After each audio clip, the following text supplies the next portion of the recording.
मैं डॉक्टर नलिनी भार्गव आप सभी श्रोताओं का रामेश्वरम के मन से भारतीय संस्कृति और संस्कार कार्यक्रम में आप सबका स्वागत करती हूँ, अभिनंदन करती हूँ, नमन करती हूँ। जैसे कि आप सभी जानते हैं कि इस मंच की स्थापना हमारी वर्तमान पीढ़ी व भावी पीढ़ी जो आने वाली पीढ़ी है उसके लिए अपनी महान व अतुल संस्कृति व संस्कारों से अवगत कराने के लिए किया गया है। आज हमारा विषय है नवरात्र का महत्व। हमारे वक्ता हैं वरिष्ठ कवि, गजलकार, कमेंटेटर व मीडिया विशेषज्ञ, पूर्व निदेशक आकाशवाणी दिल्ली के श्री आदरणीय श्री लक्ष्मी शंकर वाजपेयी जी। नमस्कार भाई साहब। जी नमस्कार। माँ की ज्योति से नूर मिलता है, माँ की ज्योति से नूर मिलता है, सबके दिलों को सुरूर मिलता है।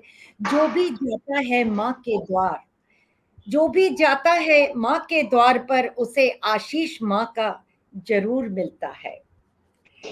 तो इसी के साथ हम आज अपना प्रोग्राम स्टार्ट करते हैं। भाई साहब, आज का प्रोग्राम है नवरात्र का क्या महत्व है। ये बच्चों ने हमसे पूछा था कि नवरात्र क्यों मनाया जाता है जी और जी किस लिए ये 2 बार आता है साल में और किस लिए मनाया जाता है, इसके क्या कारण हैं।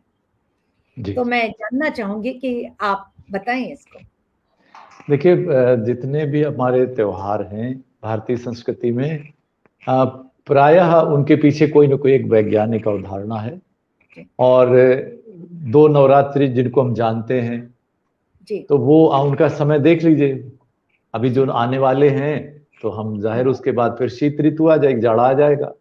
और जब भी मौसम बदलता है तो तरह तरह की बीमारियां आती हैं, तरह एक बदलाव हो जाता है, फल और सब्जियां, बहुत सारी चीजें। वो तो एक ट्रांजिशनल पीरियड आ जाता है, एक ऐसा ट्रांजिशन जिसपे अदल बदल होता है।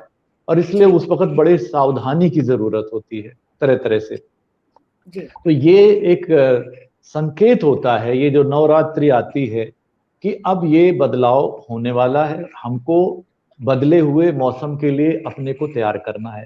तैयार करना है तो जो भी हम काम करते हैं किसी रूप में करें। तो कुछ भी नया होता है तो हम उसके लिए खुशी मनाते हैं, कुछ पूजा भी करते हैं, ये सब करते हैं, हर धर्म में करते हैं, तरीके बदल जाते हैं। वही है कि और नवरात्रि, अब उसके साथ उन्होंने देखिए देवी का पूजन जोड़ दिया, एक श्रद्धा जोड़ दी, ताकि धर्म के बहाने से कम आप अनुशासन मान लेते हैं। वरना ऐसे आपको समझाया जाए तो नहीं मानोगे, आप ये मत खाओ तो नहीं मानोगे। जैसे उसको धर्म से जोड़ दिया, मसलन अब शुक्रवार को संतोषी माता की हम उस दिन खटाई नहीं खाएंगे। अब ठीक है, लेकिन मतलब एक तरीका है कि भाई वो ऐसी चीजें, अब खटाई है तो वो तामसिक भोजन माना जाता है और जाहिर है कि एसिडिटी करेगी आपको। तो वही वाली बात। तो नवरात्रि में देवी का पूजन है, देवी के 9 रूप हैं। देवी का पूजन तो वो शक्ति का स्वरूप है, तो हमें तो शक्ति चाहिए, कुछ भी नया करें उसके लिए हमें शक्ति चाहिए, ऊर्जा चाहिए, बल चाहिए। और देवी दुर्गा के रूप हैं। हम सब जानते हैं कि भगवान राम जब वो जा रहे होते हैं, जब वो सीता जी का जब पता लगाने और वो सारा रावण से युद्ध करने, तो वो देवी से ही शक्ति मांगते हैं। राम की शक्ति पूजा, हमारे निराला जी की इतनी बड़ी जो कविता है, और वो भी हम जानते हैं उनको कि वो जब 99 फूल होते हैं और एक फूल कम पड़ता है तो अपने आंखें जो है ना उसमें चढ़ाने को करते हैं। तो वो जी जी जी, तो वही कि माँ, और वहां भी देखिए देवी के पूजन मतलब एक तरह से माँ जो हमको कोख में रखती है, अपने खून से जो है वो हमको, हमारा शरीर उनके बनता है। और तो वो माँ के प्रति, मातृशक्ति के प्रति, उसमें हमारी धरती भी आती है, हमारी अपनी माँ भी आती है, हमारे तरह तरह के रूप है। इसीलिए तो दुर्गा के भी 9 रूप इसीलिए बताए गए, वो अलग अलग उनका पूरा काम है कि जो है समाज में भी तरह तरह की हमारी भूमिकाएं हैं, तो वहां भी इसी तरह, ताकि हम देवी के हर रूप को पहचाने, उसके प्रति अपना आदर व्यक्त करें। उसका पूजा करना मतलब आदर करना, और उन जो जिस तरह की वो देवी हैं उसी तरह से हम अपने आप को उसी के अनुरूप, यानी कि उनके आदर्शों के अनुरूप अपने को ढालने का प्रयास करें। अब अगर देखिए सिर्फ हम, वही वाली बात आती है कि अपने घर में अपनी बेटी को मान नहीं देते, अपनी माँ को मान नहीं देते, फिर वो नवरात्रि का पूजा आप पूरे 9 दिन व्रत रखें। एक तो व्रत की महत्ता बहुत ज्यादा है। अब जानते हैं रमजान होता है 1 महीने, वहां रोजा रखा जाता है, वहां भी व्रत है और यहाँ भी व्रत है। और हर धर्म में फास्टिंग, तो कोई दूसरी जगह जाएंगे तो उसके वो जो भी नाम होगा, लेकिन उसका महत्व है। शरीर एक मशीन है, मशीन को भी तो आराम की जरूरत होती है, मशीन को भी तो आप उसमें तरह तरह की नए वायरिंग करते हो, क्या करते हो, तो वो वाली, तो शरीर को भी एक रिनोवेशन के लिए सब जरूरत है। वो व्रत जो है, इसीलिए व्रत का खान पान। अब वो अलग बात है कि जैसे जन्माष्टमी का हम व्रत तो करते हैं कई लोग, और वो सुबह से शुरू होते हैं, और मेवा और क्या क्या जो रोज खाते हैं उससे कई गुना कैलोरी हम उस दिन खा जाते हैं। ये हमारी अपनी वो है, पूरी खीर वगैरह सब खाते हैं, सब खाते हैं। तो वो हमारा अपना ये है कि हम हर चीज को बिगाड़ लें, तो इसमें कोई क्या करे। लेकिन व्रत का मतलब व्रत है, और व्रत के हिसाब, ताकि हमें एक अनुशासित, एक 9 दिन का जो व्रत है वो भी हमारे शरीर को आने वाले दिनों के लिए बहुत बड़ी एक ऊर्जा दे देता है। जी जी नलिनी।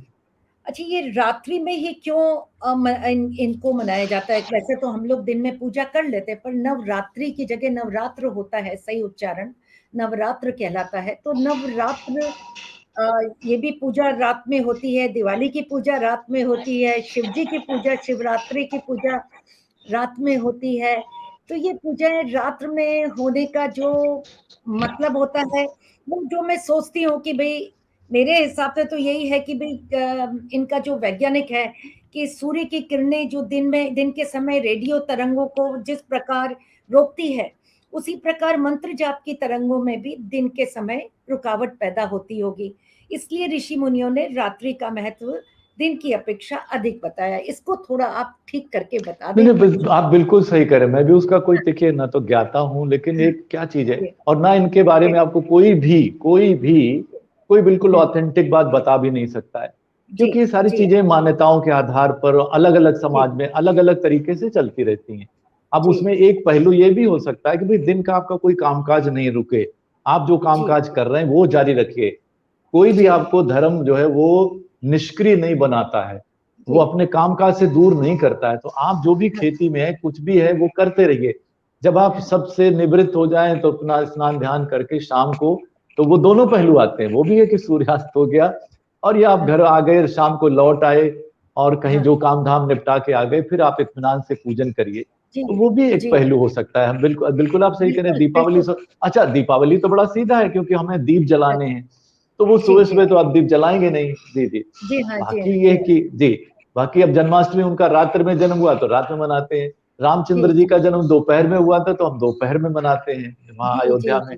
तो वो भी एक पहलू है। लेकिन कुल मिला के इसमें दोनों बातें सही हैं। एक वैज्ञानिक जो आप कह रही हैं कि हाँ भाई सूर्यास्त तो हो जाए, वो भी एक पहलू है। और वो भी शायद एक पहलू है कि लोगों ने यही कि भाई किसी का कोई काम ना रुके, और काम शाम से निपटने के बाद फिर आप अपना जो पूजा पाठ करना उसमें अपना ध्यान लगाइए। जी।